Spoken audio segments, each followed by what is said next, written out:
해양시대가 우리에게 주는 엄청난 기회. 나는 알래스카 전신이란 말을 즐겼습니다. 알래스카 전신이란 새벽 5시에 일어나 바다에 나갔다가 밤 12시를 꼬박 넘기고 이튿날 새벽에 돌아오는 겁니다. 그날 잡아야 할 개미냥을 다 못하면 될 때까지 고기를 잡아야만 돌아옵니다. 그렇게 지독하게 손대는 법을 배워야만 뱃사람이 될 수 있습니다. 고기를 잡는 것은 유람이 아닙니다. 바닷속의 고기가 아무리 지천이라 해도 저절로 잡히지 않습니다. 전문적인 지식과 많은 경험이 필요합니다. 그 물은 헤맬 줄도 알고 닷줄을 맺을 줄도 알아야 합니다. 그렇게 자독한 훈련을 받은 사람은 고기 잡기만 잘하는 것이 아니라 세계 어디를 가든지 새로운 환경을 극복하고 다른 사람을 이끄는 리더로 선장합니다. 고기잡이 훈련은 그런 리더를 키우는 일입니다. 바다에서 패권을 치려면 세계를 누비고 다닐 만한 배와 잠수함도 있어야 합니다. 우리나라는 이미 세계 최고의 조선국입니다. 해안대국이 될 수 있는 실력을 충분히 갖추고 있으므로 이제는 바다에 직접 나가는 사람이 늘어나야 합니다. 이유는 해상완 잠복의 후회입니다. 배를 타고 바다에 나가 파도와 싸워 이기던 전통이 우리에게 있으니 못할 곳이 없습니다. 사람들은 파도를 무서워합니다. 파도는 바람을 타고 물결을 만듭니다. 바람이 불어 바다에 물결이 일어야 바닷속에 산소가 생깁니다. 바람이 불지 않고 물결이 없는 잔잔한 바다가 계속되면 바다는 죽고 맙니다. 파도가 귀한 것을 알고 나면 더 이상 바다가 무섭지 않습니다.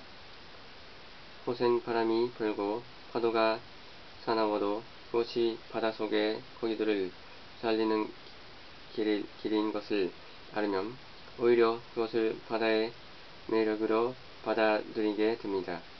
바다 밑으로 30m만 내려가도 파도는 존재하지 않습니다. 잠수함을 타고 바다 밑으로 내려가면 에어컨이 필요 없을 정도로 선선합니다. 적당한 온도의 잔잔한 물 속에서는 온갖 고기들이 배를 지워 물려다니며 춤을 춥니다. 마치 미켈앤젤로처럼 색색이 예쁜 옷을 입고 사랑사랑 지느러미를 흔듭니다. 그렇게 고요하고 평화로운 세상이 곧 올 것입니다. 해양시대가 다가온다는 것은 우리나라의 세상을 바꿀 기회가 온다는 말입니다. 모든 생명체를 양육하고 품어주는 바다는 여성을 상징합니다.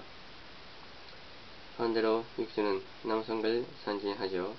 바다에 대있는 섬나라는 여성을 나타내지만 대륙에 끝자락에 붙은 반도 국가는 남성을 나타냅니다. 반도 국가의 국민들은 바다와 대륙의 온갖 적들의 침입에 대비해서 살아온 타라 남들이 연맹하고 민족성이 강인합니다. 그리스와 이탈리아와 같은 반도 국가에서 인류의 문명이 발생한 것은 우연이 아닙니다. 대륙으로 뻗어나가고 거친 해양을 헤쳐나가는 정치성과 가인한 탐험 정신이 있었기에 결단한 문화를 굽힐 수 있었습니다. 흑조에 대해 돌아보았습니까? 흑조는 달의 인력에 의해 태평양을 중심으로 1년에 4,000마일을 도는 물줄기를 말합니다. 태평양을 휘둘리는 물줄기니 그 힘은 거대하다는 표현으로는 부족합니다. 흑조가 돌아가는 힘에 의해 오태양이 움직이니 만일 흑조가 없다면 바닷물이 흐르지 않아 모두 죽고 맙니다. 아무리 크고 유장한 강물인지라도 결국은 바다로 가듯이 아무리 크고 웅장한 바다라도 흑조의 힘찬 물줄기를 따라 움직입니다. 우리 민족은 세계를 이끌어 흑자가 되어야 합니다. 세계의 생명력을 한 것으로 움직이는 힘의 원천이 되어야 합니다. 나는 태평양 문명권의 중심이 될 것을 찾으려 여러 차례 남해안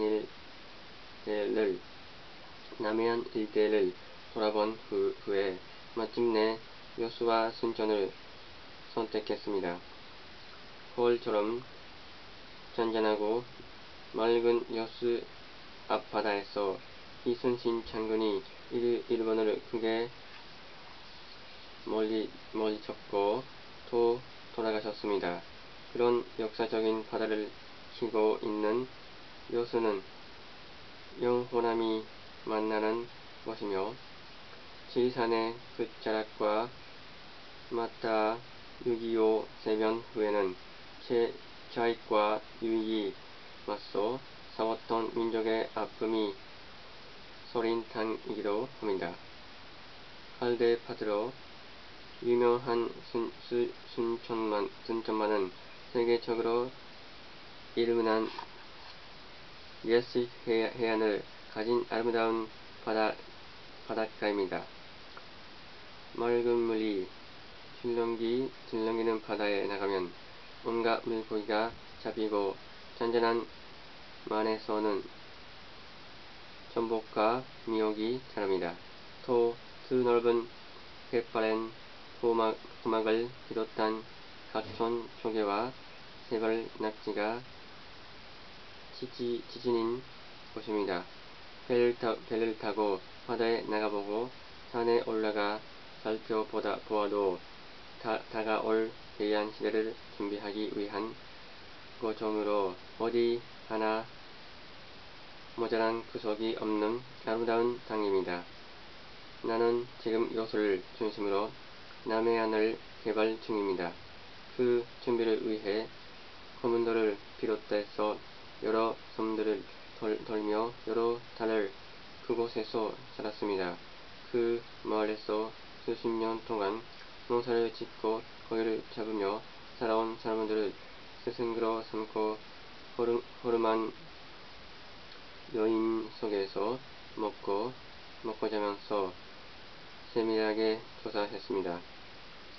입으로만 조사하지 않고 눈과 발로 일일이 보고 다니며 알아보았습니다.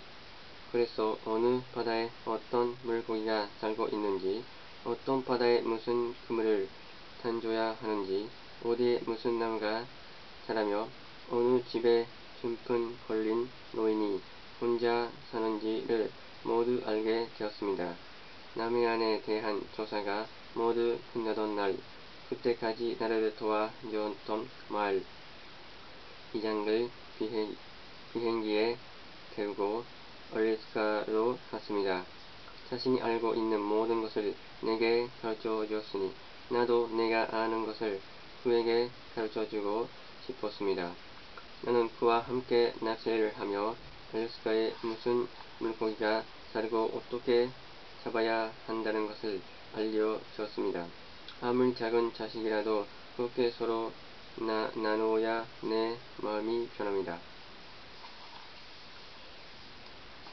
내가 여수 개발을 시작하자마자 여씨는 2012년 해안 엑스포 개최지가 되었습니다.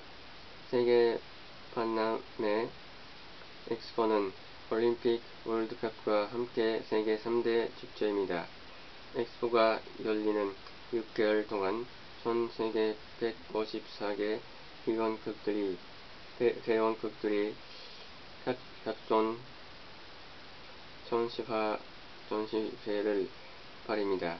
그렇게 되면 세계의 인목이 요소는 집중되는 것은 물론이며 선진 기술과 문화가 한꺼번에 요소로 모여듭니다. 여름날 구름이 사나운 속도로 몰려오는 장면을 본 적이 있습니까? 한번 바람을 타기 시작한 구름은 10시간에 산을 넘고 바다를 넘습니다. 주물르는 법이 없습니다. 그렇게 구름대가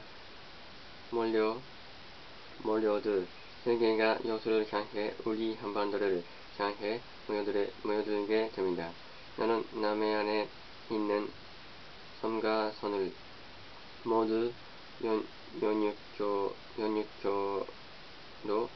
연결하고 세계 각국의 배를 타는 사람들을 먹이고 제일 컨도미니엄을 칠 계획입니다. 먹고 놀자는 컨도미니엄이 아닙니다. 미국인, 독일인, 일본인, 브라질인, 아프리카인들이 비록 서로 다른 배를 타고 나가 고기를 잡더라도 밥을 먹고 잠을 자는 일은 한 집에서 하도록 만들어 모두가 한 식구라는 것을 알게 하고 싶습니다. 해양시대는 우주시대이기도 합니다. 머지않아 항공과학기술이 절대적으로 필요한 시대가 다가옵니다. 그때 가서 우주산업을 준비하는 것은 늦습니다. 나는 지금 김포에 항공산업단지를 조성하여 세계적으로 유명한 스콜스키 헬리콥터를 우리 손으로 만들 준비를 하고 있습니다. 앞으로 대극 마크를 단 헬리콥터가 전 세계와 바다와 하늘을 누비는 날이 곧 올 것입니다.